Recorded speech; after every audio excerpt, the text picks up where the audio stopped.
We have gathered today to talk about and share some important news about how the Community Foundation and the community here in Kerr County are coming together to support flood victims and families impacted by the devastating floods on July 4th, 2025.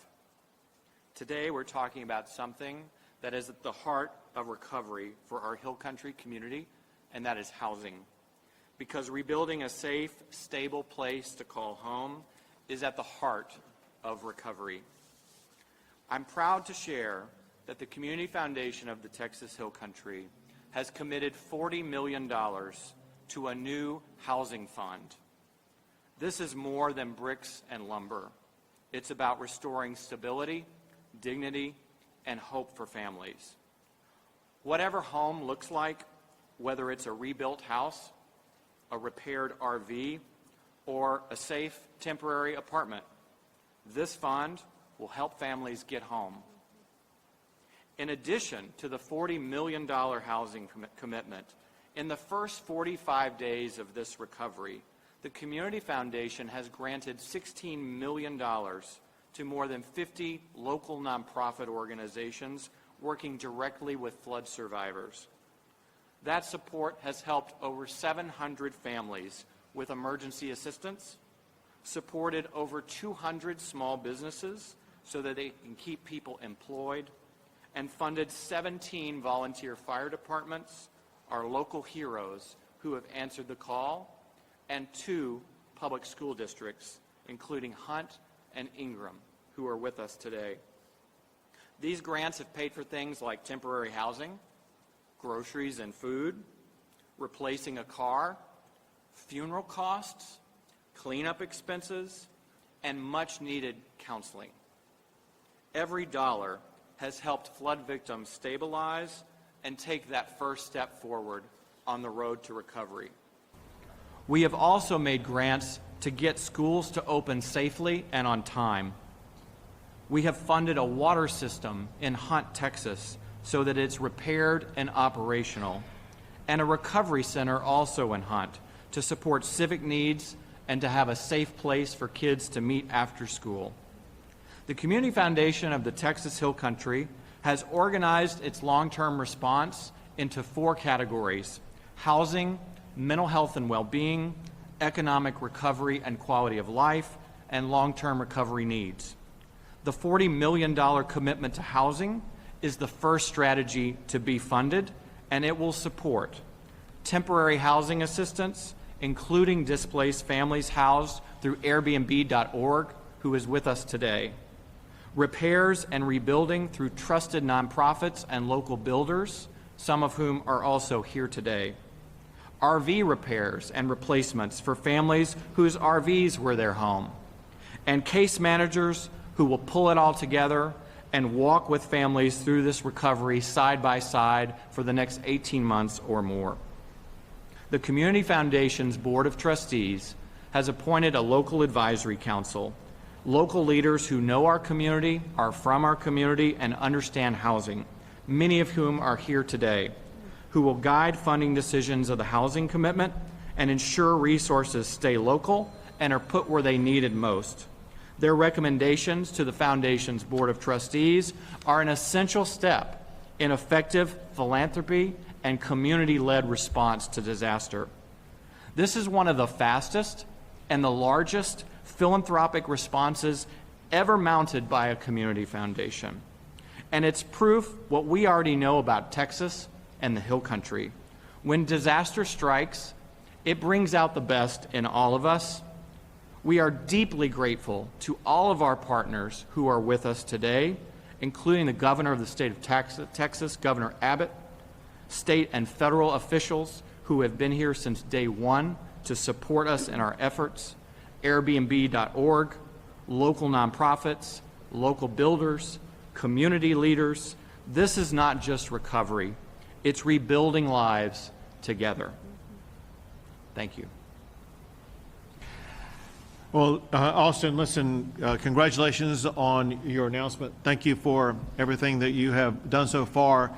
I would amend what you said. In my experience as governor, I've never seen a community or a foundation respond faster at literally getting the resources donated to the people who need it the most. Let me kind of walk through the standard process that we go through in responding to a disaster like this, and then comment about what you guys are doing. So anytime when we see what happened either here in Kerrville or what happened in Hurricane Harvey, name the disaster. The first thing we focus on is saving lives, and that includes the ongoing search and rescue operations. The second thing that we focus on is things like removing debris. Then we work through that process on legislation. And by the way, as we are speaking right now, the Texas House of Representatives has taken up multiple pieces of legislation that fully respond to all the needs of the Kerrville, but also the other areas affected by all of these devastating floods. I am told that just as I arrived here, the Texas House of Representatives passed out of their chamber the camp safety bill to ensure that camps in the state of Texas will be safer from flooding events that cost lives like this one did. Then all along the way, what's necessary is the rebuilding process. There are so many people who are displaced that we need to be very empathetic to. These are people who lost their home, people who don't have a place to live, people who are waiting to get back into their homes. And we need to really feel the pain that they are struggling through, knowing that they have to get back into their home as quickly as possible. Corresponding to that, we have donors, so many generous people here in the state of Texas who have supported that effort. And they have the donor intent to make sure those dollars are going to be used to get those people back into their homes. To see what you've done today with this announcement of $40 million, to know the extent to which it is going to help people actually get back into their homes. And let's aggregate this together. He talked about this new $40 million grant in addition to more than $15 million already granted. And in addition to that, many of you are familiar with what the George Strait Foundation provided. 2 weeks ago, we handed out checks to people who are homeowners who were very devastated. We'll be back again this coming Saturday to hand out more checks. The first round of checks there were $25,000. There will be more money provided. The point is this. The George Strait Foundation is helping about 75 families, 75 residences be able to be fully paid for the rebuilding process. When you look at the money that the Community Foundation is providing to these other local organizations, in addition to the money that would be available after that, I see no reason whatsoever why all of the residents who lost a permanent residence in this region are not only going to be able to have that permanent residence fully rebuilt, but rebuilt at record speed. There's construction projects going on right now, and this is able to happen because of the charitable donations that have been provided. Let me give you a contrast example, and that is when Hurricane Harvey hit, there were literally hundreds of thousands of homes that were impacted and destroyed, and it was far more than what charitable contributions would be able to pay for. As a result, it got stuck into a process that goes to the federal government, that goes through HUD, and it literally takes years, maybe even a half a decade, to get people back into a permanent residence. What these people at this table are doing, they are ensuring that the people of this community will not be going through that experience. They're getting people back in homes this month, next month, very quickly. And this is not only a record amount of money being provided to local residents, I think it's going to be a record speed at which these homeowners are going to be able to get back into their homes. And so I just wanted to be here and say, Austin, thank you for your leadership of this, but also for everybody at this table who will be the local partners involved in the process of making sure that this community is going to be able to execute on the promise of these funds to get into the hands of all the right people to ensure that everybody who is displaced from a permanent residence will be able to get back into that home as quickly as possible. So thank you for doing such a great job. Thank you, Governor. Thank you.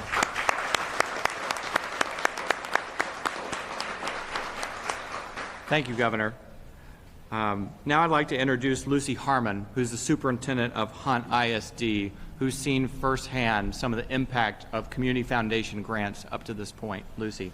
Thank you, Austin. I first want to echo Governor Abbott's comment about the speed of the Community Foundation.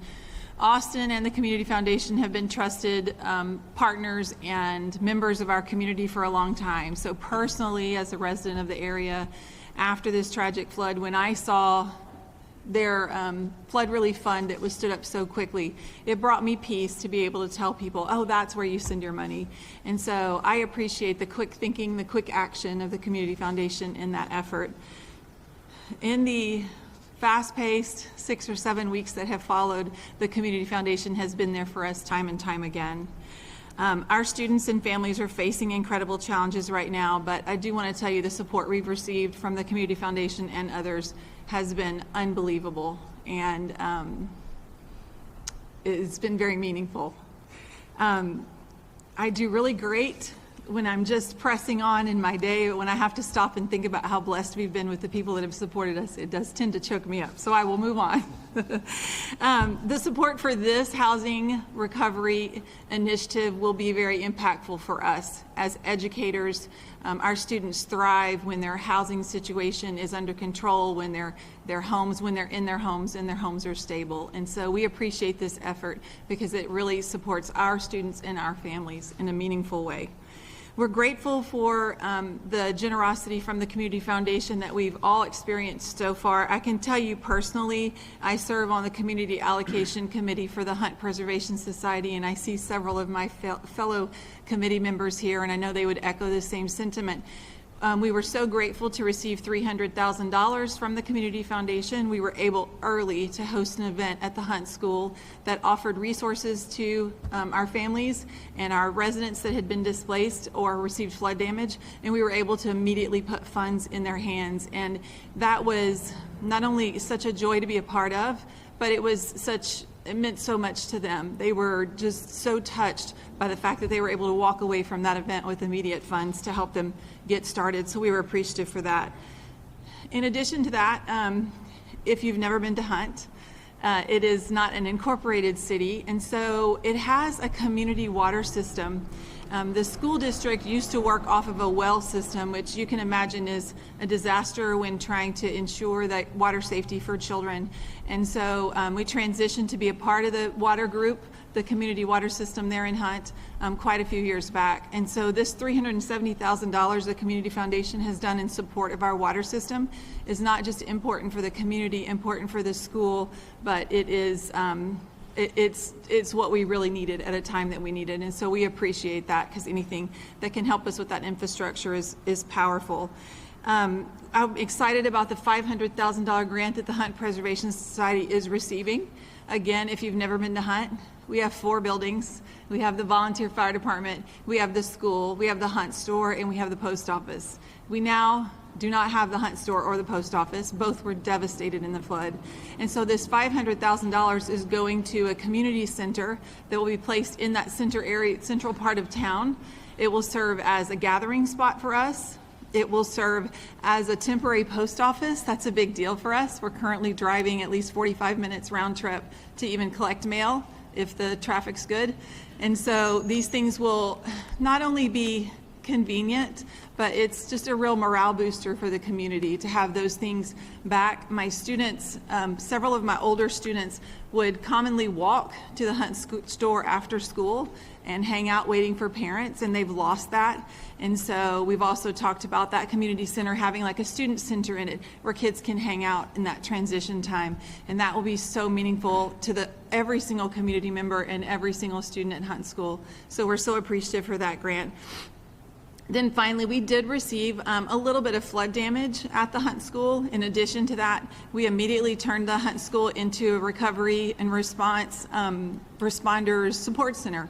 And so we operated 4 or 5 weeks housing responders, K-9 units, all kinds of things, feeding them.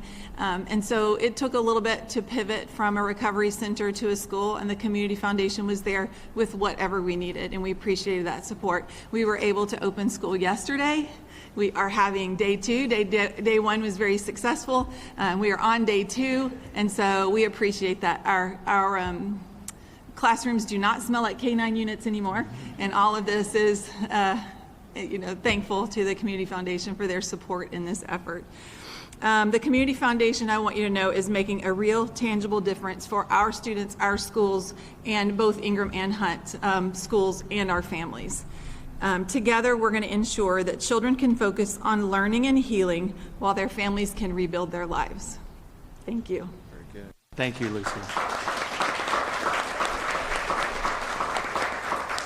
Thank you, Lucy. I'd now like to introduce Bobby Templeton, who's the former superintendent of Ingram ISD, and he's the chairman of the West Kerr Chamber of Commerce. Bobby. Thank you. Governor Abbott, thank you for being here, sir. It's an honor getting to sit up here with you. It really is. As someone who's worked alongside families and first responders and nonprofits for years, I can tell you that these grants make a huge difference. They not only support the people who protect us, they take care of our families, they take care of our parents. And in just 6 weeks, millions of dollars have gone straight into our immediate relief. And I want everybody to know that when you hear things like that, that is not just a number on a page. Each of those dollars represent a face. They represent a parent, they represent a grandmother maybe who is taking care of 3 or 4 kids. They represent a single mother, they represent people who struggle every day just to pay the bills. So when we talk about relief, we are talking about actual human relief. Austin, thank you very much. From my perspective as the West Kerr chair, I cannot tell you how important the Community Foundation has been for our recovery. We did have quite a bit of damage. One of our buildings was completely lost. We had to relocate some of our operations. Our security fencing was torn down. We have several $1 million worth of damage. And a couple of days after this happened, I got a few calls. I got a few calls from the state. I got a few calls from law enforcement, first responders. But one of those calls came from Austin. Thank you, Austin. And he didn't ask what was going on. He knew. He just said, what do we need to do? And I started to explain what he could do. And he said, wait a minute, I'm on my way. Let me drive out there. Meet me in about 20 minutes. So 20 minutes later, he was there. And it was like a breath of fresh air. We felt so dejected. We felt helpless. We felt things that I've never felt before. And there's a few seminal moments throughout this tragedy that have really helped us feel whole again. And one of those seminal moments was my conversation with Austin Dixon when he said, the Community Foundation is going to be here. We are going to take care of you. We've got this. And out in the middle of a big debris field, you actually saw 2 grown men out there hugging. And so I just want to say thank you to that. Throughout this, somebody asked me earlier, said, how do you feel about all this? And the word that I gave off the cuff kind of was inspired. Although it's really sad, it's tragic. We have families that have lost everything. We have teachers that have lost everything, community members. But for me, the thing that strikes home most is just how inspiring this is. There is what I'm calling a uniquely American spirit that kind of runs through all of this. One of my jobs in the few days after this happened was delivering food. And I had the privilege of delivering food to first responders from all over the country. Michigan, Indiana, Arizona. I even delivered some food to the Mexican Navy. And I didn't even know Mexico had a Navy. But it was so inspiring, and I've never been so proud to be an American for all of these people just to show up to help a tiny little fly speck of a town they've never heard of, people they don't know. One of these days, I hope we in the West Kerr community are able to load up a bus and go help somebody someplace else. So it's been very, very inspiring. You know, and we're going to hear this over and over that the road is long and it's, you know, it's not a short turnaround. But we are already starting to see a really big crisis in terms of housing. So many of the people that we deal with, Lucy and I in our school and in West Kerr County, are very poor. They don't have two nickels to rub together, and when you give them $5,000, it is like giving some of us $50,000. It's just unbelievable. And to see the look on those people's faces when you're able to give them some money, and not only give them money, but give them hope and give them a future, it is probably one of the coolest things that I've ever experienced. And I thank you for that. I cannot tell you how proud I am to be an American and how proud I am to be a Texan through all of this. And how proud I am to be part of the Kerrville and West Kerr community. We're a special lot, I've learned. And one thing one of our coaches told me and keeps telling me over and over, and I'm going to tell it to everybody, and that is this: we got this. We got it. Thank you, Bobby. You're welcome.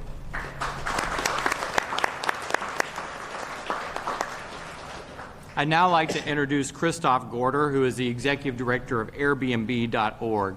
The Community Foundation, as a part of its housing commitment, has made a $1.6 million grant to Airbnb.org to make short and long-term housing available immediately for local families. Christoph will tell you more about how this collaboration will work and what Airbnb.org has already been up to in Texas. Christoph. Great, thanks Austin, and thank you all for having me here today. We are honored and grateful to play a small role in the recovery here and be part of this community. I lead an independent nonprofit called Airbnb.org, which was founded by Airbnb about 5 years ago to help leverage the Airbnb platform of millions of Airbnbs around the world and house people in times of need. And so we work around the world, and when we saw the tragic events happen here on July 4th, the team swung into action, and we started working with local nonprofits and state agencies to offer up free Airbnbs to community members who'd been displaced. And so over the course of the last 6 weeks, we've housed about 350 community members and first responders here in this community for free as part of our work in doing rapid response. And it's been our honor to be able to do this.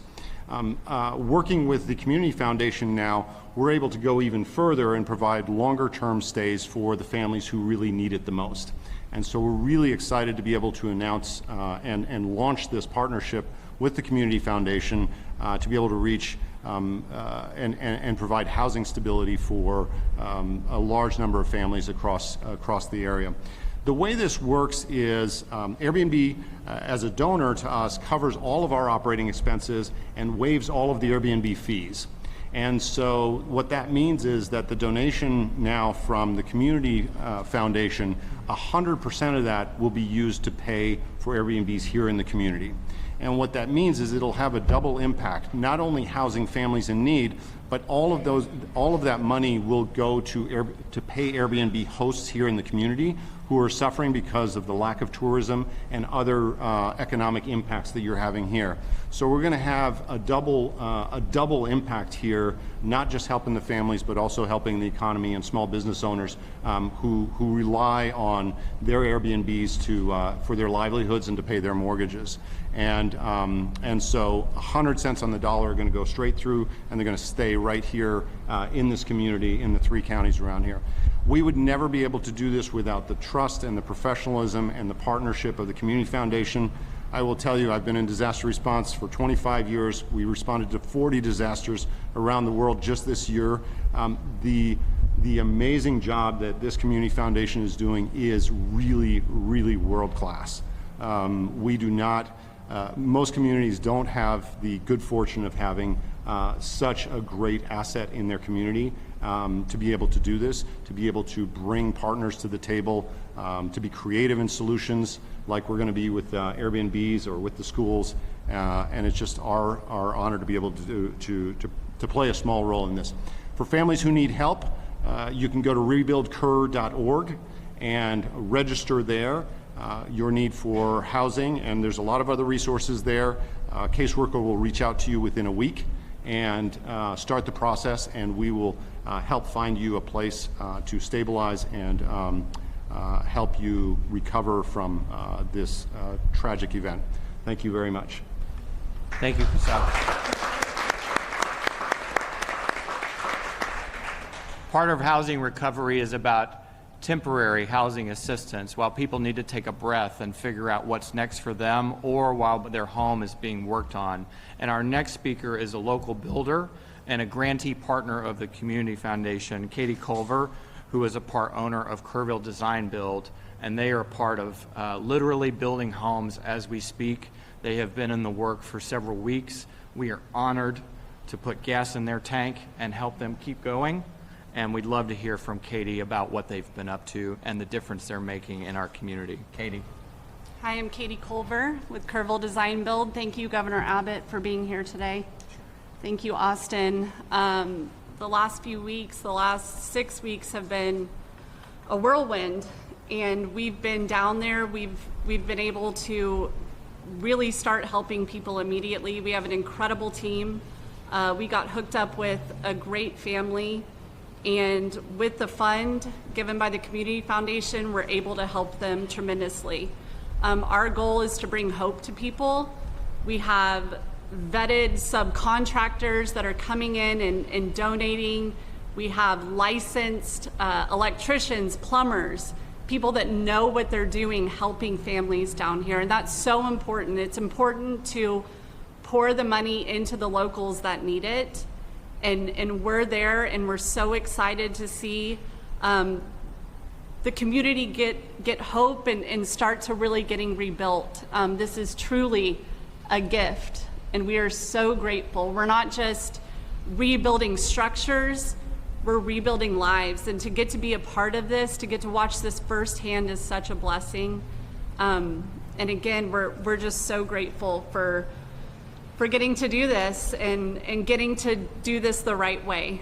So these families feel that they're in a safe place, a place that has been done by people who really know what they're doing. So thank you so much. Thank you, Katie.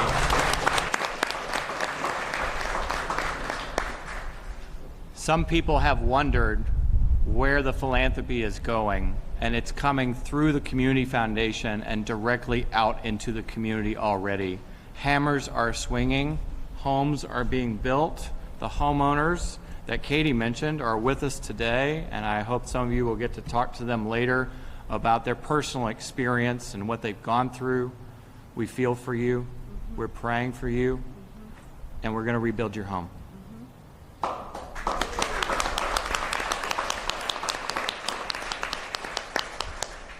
And while you're one family, there's so many others that need this hope and this gift, and we'll be there for them too. And we look forward to standing with you. Thank you. I'd like to thank again the Governor of the state of Texas, Governor Abbott, for being with us today, for championing local philanthropy and local solutions to crisis and disaster response. We are proud of the work we have done. We are proud to be Texans, and we are proud to deliver results for our neighbors, building a new community for today and tomorrow.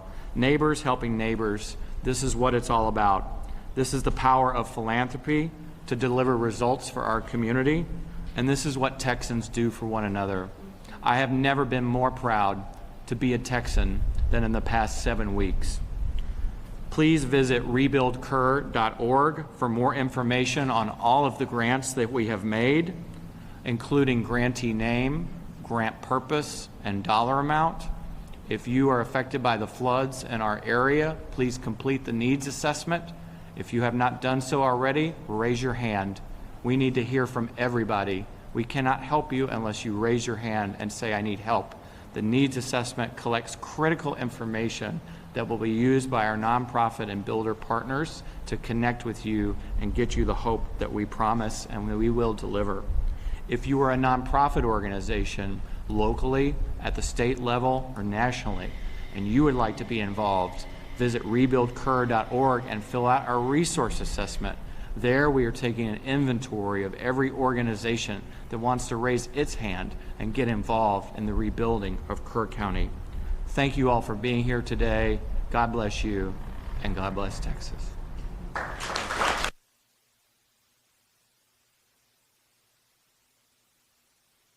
Take a few questions. So you have this $40 million pledge for housing specifically. Is there any timeline on where you're going to put the rest of when you're being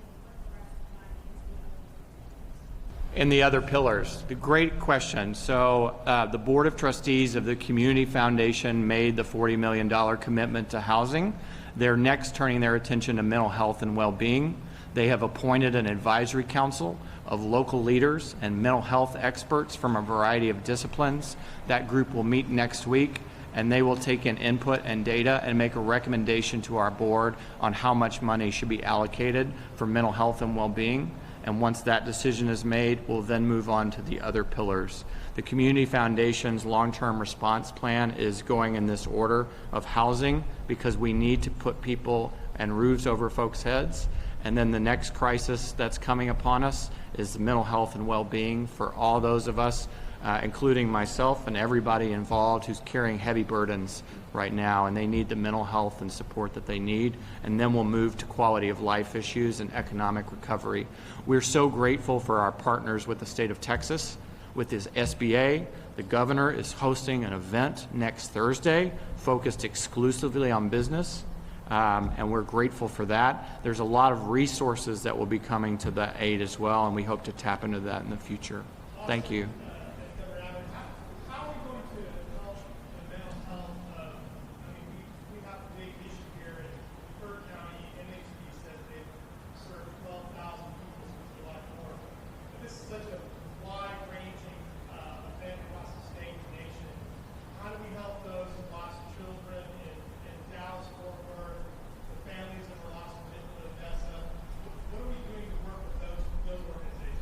That's a great question, and one that our Mental Health Advisory Board, our Advisory Council will take under consideration as well.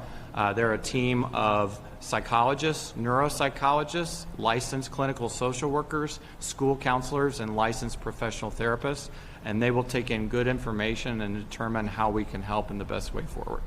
Governor, we know that a lot of that the Community Foundation money is from all of these amazing private donations, but a lot of the survivors I'm speaking to are wondering the difference between the state money and private donations.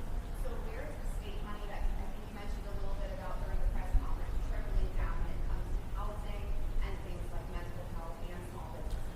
Sure. So the state has already spent well over $200 million, and that is for the initial emergency response, initial recovery operations, things like that. The legislature is voting maybe today on adding another $200 million to assist with this process.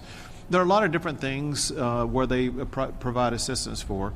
One are things like debris removal, which is going to be an ongoing process, and other strategies that will arise. And then, of course, we will be working collaboratively, as Austin mentioned, next Thursday to begin the process of helping all these businesses get up and running again, as well as work alongside our local partners to make sure everybody's going to have the opportunity to get back into their primary residence as quickly as possible. Governor Abbott, SB1 has language in it that is potentially makes it difficult for the camps to reopen or to ever open again. What is your assessment of that? So, first of all, there were some issues involving the first iteration or an iteration of SB1 or HB1, both of them. So my understanding is it passed out today out of the Texas House. There were modifications to that because I've been on the road. I've not had the chance to see that, so I'm not able to answer your question other than to say this. We know that the concerns were raised, and there's an attempt to meet both goals. One is to meet the needs and the expectations of the families who lost a child, while at the very same time not putting these camps out of business. And I think from what I hear that the House was able to achieve that goal in the bill that they passed off the House floor today. Governor, building on the state funding question, what is your reaction or response to some Democrats who question why you didn't redirect state funds? Sure, they were just either uninformed or purposely misleading. Because the fact of the matter is that the state began spending money the day before the storm even hit. And as an example of state money being used, in the first 24 hours, state resources were able to either rescue or evacuate more than 1,000 people. Think of the helicopters. Think of all the big National Guard equipment and personnel and Texas Department of Public Safety. And that process didn't end on July the 4th or July the 5th. It continued for weeks, and we're still spending money this very moment in time on ongoing search missions in the river. That point aside, debris removal is a large financial burden that the state is assuming to make sure that's going to be taken care of as quickly as possible. As I mentioned earlier, before today, the state has spent well over $200 million. We're spending more every single day. We're appropriating another $200 million. And so anyone who said otherwise really just didn't know what they were talking about. One more question. When we are you considering, floodplains and, speaking with homeowners, speaking with businesses about considering which areas may be at risk, are you considering floodplains in your rebuilding? Was that your to me? Are you turning to him? It could be whoever is best to answer that. So, This state, you're getting sure. you're saying, well, people are home, but are you speaking with those homeowners? You can try it. If you don't have it, I'll give an answer. Yep. So here's the way this works, and that is, it's going to be up to local governments to make the final determination about which floodplain map to look at. And it is important that once that map is chosen, that the rebuilding take place either outside of the floodplain, or there are ways in which houses in the floodplain can be elevated so that they are actually above the floodplain. We've done that in Houston, and we've done it elsewhere. I know it can be done here also, if that is what the resident chooses to do.